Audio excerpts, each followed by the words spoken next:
Joining me now is Orange County Bulldogs quarterback Dave Post. Dave and the Bulldogs are on a roll, and they won again this weekend. And Dave had a day and a half with 283 yards passing and 4 touchdowns. Dave, congratulations, and welcome to SportsCenter 6. Thank you. Obviously a big weekend for you guys. Knowing that you have Scranton coming up next weekend, you guys wanted to get the job done this weekend, didn't you? Yeah, we wanted to go out there and have performance, because I know that Scranton over the weekend didn't have one, and the week before they went to overtime with the team we just beat. So it's nice to come off that victory and go down there, so that the offense is clicking.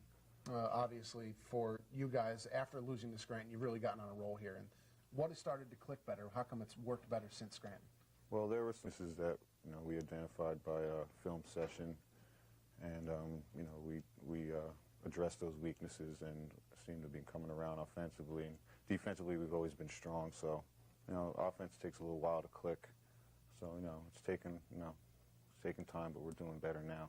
How much difficulty was there on the players' end, because you guys didn't know if you had a home field, where you're going to play, and if you had to play all your games on the road? I mean, was there much time there to give the offense a little bit more time to click because you didn't have a home? Yeah, we lost time. We lost time in training camp. We fell behind probably like 5 to 10 practices, and that hurts, especially offensively. You got rookies coming in, new guys. We have a complex offense, so it takes a lot of mental preparation to go out and execute. So. We're getting there now. We're starting to click, so I think they'll be in for a surprise when we go down there. As you mentioned, your defense has been fabulous over the last 4 games. I mean, you've given up 6, 7, 10 points, and that's it. That's been it. Yeah. As an offensive player, that's got to be a great feeling for you going out there knowing you don't have to put up a whole lot if you're going to get a win. That's right, but we still want to put up a lot because that's what brings the fans in and makes money for our team. Obviously, this week, at least looking at it on the surface, it looked like you put the ball in the air a little bit more, which is a lot more fun for you. Yeah, we scouted them well. We saw that they had some weaknesses in the secondary, and our receivers are the strength of our offense. So I think we have the best quartet in the league. So we game planned and executed very well. The offensive line did a good job, and I was on point, so came out with a victory. As I mentioned, you're playing Scranton, who's number 1 in the league. Again, next weekend, you lost to them earlier in the season. What are you guys going to have to do this coming weekend up there to try and beat the number 1 team in the league? First of all, we have to be able to run the ball. We had, I think, 1 yard rushing against them and like 200-something yards passing, and that doesn't cut it. And we have to be able to exhibit some balance. Other than that, we've made some offensive line adjustments since they've seen us last. So also we have a couple of our receivers back from last year that they don't know about. So hopefully we'll have a little something that they don't expect. A couple of tricks up your sleeve, so to speak. You mentioned you had 1 yard rushing. I mean, does a little bit come from that as you fell behind early and you had to throw the ball quite a bit to try and get back in the game? Or? No, I think they were just physically beating us up front for a while.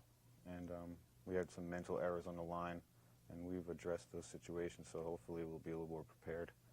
How quickly is this season going by? I mean, I know that the summer goes rapidly, and you started on the road, came home, and now you've had 3 straight games at home. Do you feel like you're coming towards the end here? Not really. I mean, there's still, I believe, 4 or 5 games left. I just feel like we haven't blossomed yet as a team. I think the rest of the league will see in the second half of the season. And that'll be a good thing if you haven't blossomed yet, because let's face it, you're 5-1. I mean, if you haven't blossomed and you're 5-1, you want things to be like that, huh? Yes, definitely. What do you specifically want to improve in your game over the next 4 or 5 games that you have left? More consistency, definitely. Going 3 and out, go out there, control the ball a little bit, keep the defense off the field, up some more points. The more points we put up, we get noticed. Players will get looks elsewhere. Helps with the power ratings for the national ranking. How much of a goal is that coming in, getting noticed elsewhere? I mean, obviously your first goal is to win as a team, but from there on, people want to take this and move on and do something with it. Yeah, definitely. The younger players, not like myself, but they definitely have this is an avenue for them to go on and play somewhere else. And I didn't have this opportunity when I was coming out of college, but yeah, I think we have our games. They're on TV and the news. Our statistics are on the internet, so they have a good chance, the younger guys, to go on and maybe get paid to play somewhere. How many years have you been with the Bulldogs now? 6 years now. 6 years probably be my last year. Oh, you're already saying that ahead of time?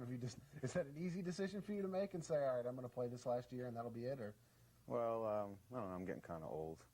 We'll see at the end of the year. you're not playing like you're old, I can tell you that. I mean, you were second in the league in passing coming into this week, and then you went out and went 21 for 29 and threw for four touchdown passes. So you certainly still have the skills. I mean, where does the decision go? Your skills aren't diminishing to play in this league, obviously. Well, Monday mornings are tough.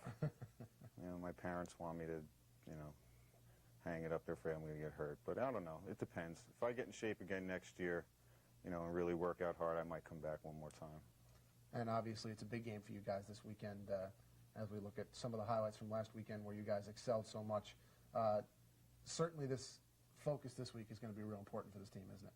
Definitely. We must have 2 quality practices. We must have good attendance, and we must go out there and play tough, because if we don't, we're going to get blown out, because they're no joke, that team. And they're put together well. They have a lot of college players, a lot of guys have been in pro camps. So I mean, you guys see them play. They're very good.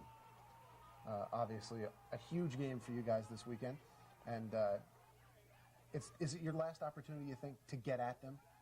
No, we'll definitely. Even if we don't come out on top, we'll see them again in the playoffs. Well, good luck to you this weekend up in Scranton, taking on Scranton for the #1 spot in the EFL. I'd like to thank Dave Post, our guest tonight on SportsCenter 6, for joining us. Wish the Orange County Bulldogs luck next week in their game up in Scranton. For Freddie Coleman, I'm Kyle Dodig. That's our show for tonight. We'll see you next week on SportsCenter 6.